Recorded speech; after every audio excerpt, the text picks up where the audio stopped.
not just about a game and sports. It's more going on. They're telling a story. As someone put it, it's more of a ritual going on with sports and sports teams in these games. It's a ritual, and it tells a story, and it also some prophetic things go on in sports. If you can figure out, the symbolisms behind the sports team's logos, the logos are very significant and tells a story. Even the players themselves, their numbers, their names hold significance to what spot they play in sports and their role in sports. So it's very interesting. The more I get in touch with these information and see how much more of a linkage there is between sports and events that occur around us. So lately there have been some uproar in Dakota, and this is in regards to the Native Americans who are currently in a fight for preserving their land and their water. Apparently their water is a threat of being polluted by a pipeline that the city is planning to run through their main water. So they're currently in this protest and so forth to protect their land and their water from their government or their city or whomever from building this pipeline, because it has a history of exploding underwater and causing pollution and toxins and so forth to invade the water. So they have been protesting. I mean, if you Google the Dakota pipeline situation, some of it's been pretty violent footages of Native Americans, and police going head on with each other, and there's been some violence and injuries and so forth. So it's amazing that that's occurring, and you barely hear enough of it in mainstream media. So you only hear about it on alternative news and so forth more than you will hear about it on mainstream media like CNN or Fox. They're too busy talking about Trump. So and trolling Trump. That's what's been occurring in Dakota. And there also was a situation where the protesters were being sprayed with chemicals from the air, and they were being sprayed with hoses and water, and they were saying that there were things in the water that were being sprayed on them that had toxins in them. So it's like ridiculous. Like they basically were going up against these police forces and being basically poisoned, and they have dogs that attacking them and biting them. So it's like crazy civil war situation. Now it's interesting because there also is a connection I noticed with the NFL league, and the storyline kind of leaks into it as well. Now we all know the history between the Native Americans and when Christopher Columbus discovered America and so forth, and all that story, where the Native Americans, they were living just fine within their community. They didn't need policing or anything like that.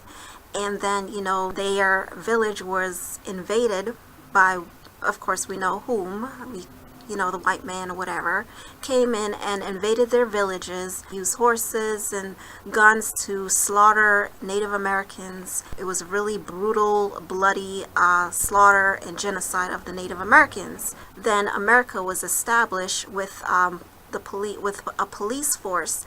And the police force back then, they used horses and so forth to establish law and order. But these individuals who established law and order did so by stealing. So they were, criminals who decided to start to establish their own law of the land. They basically became above the law because the law didn't apply to them, just as we see police today. So that's where, police originated and so forth. Back then, in those days, there was a group of people called they were called the Rangers, the Texas Rangers and so forth, and they were basically like bandits. They did a lot of things, a lot of not so good things. And then you have now, in sports, you have the Rangers.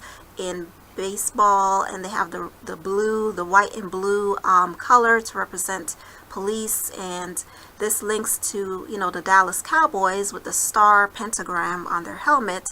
Their logo that's what their logo represent, because back then they had, the sheriffs would wear those badges that were shaped into stars or pentagrams. Police force used the stars on their cars, and that became their emblem and their logo and their symbol.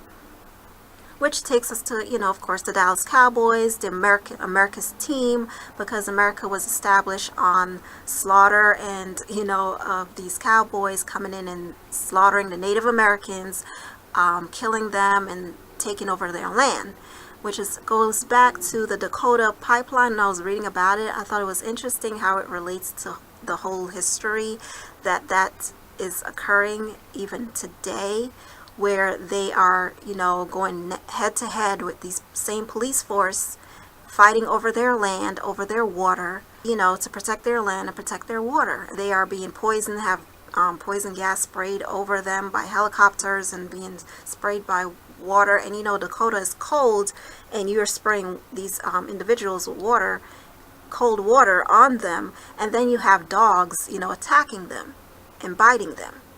So this is like serious stuff. You have the Dallas Cowboys, they're on a winning streak, and they're beating, making America great again, like the whole Donald Trump statement, and their America's team and so forth. And then, of course, they beat the Redskins in the last 2 games that they had with the Redskins, and also on Thanksgiving.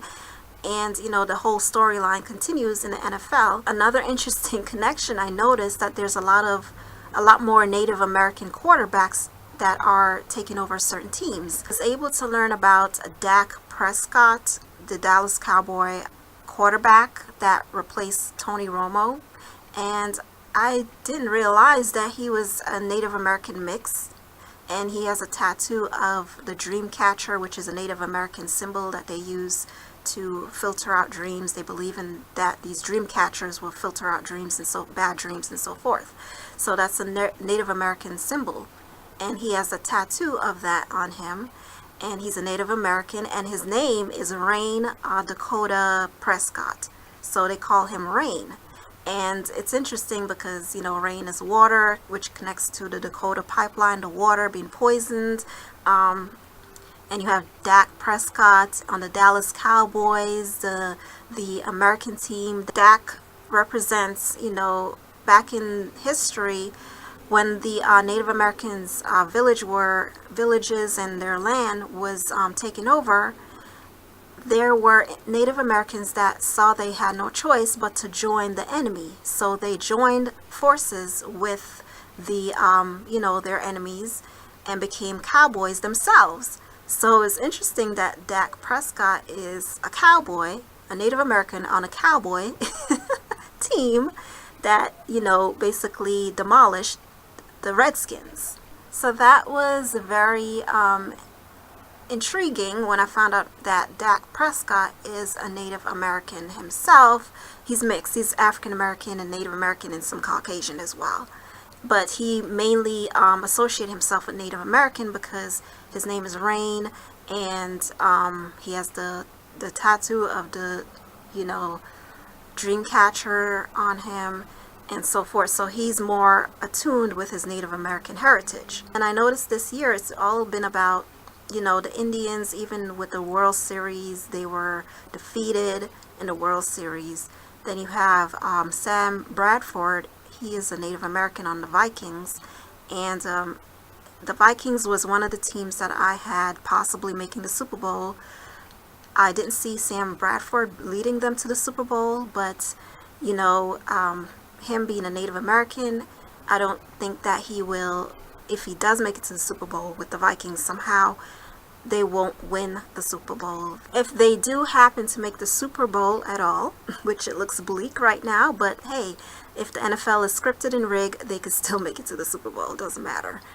Then they will more than likely face a blue and white team, which represents America. So could be the Cowboys, but I doubt it because they have DAK Prescott, which is a Native American. So I doubt the Cowboys will make it to the Super Bowl this year. If the Vikings do end up in the Super Bowl, I do believe they will face a blue and white team, which will represent, patriotism. Could be the Patriots or the Colts. I still feel like the Colts, but if it's the Patriots, it's the Patriots. Or if it's the Giants, but I do believe they will face a blue and white team if they make it to the Super Bowl. And I found that it was very interesting how it had so much of, coincidentally related to what's going on with the Native Americans in Dakota with the whole pipeline situation.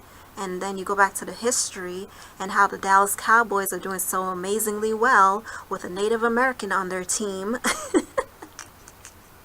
against the Redskins, the Native Americans. It's like the whole theme of this year is about Native Americans and melanated blacks going up against police. So it's all about melanated people going up against America and a police state. And it might be a Native American or a melanated quarterback going up against a Caucasian quarterback. Yeah, that's what it looks like. Now, of course, I could be wrong, but that seems to be the theme here. Alright, so that's it for this video. Thought that was interesting information to share, so just wanted to share it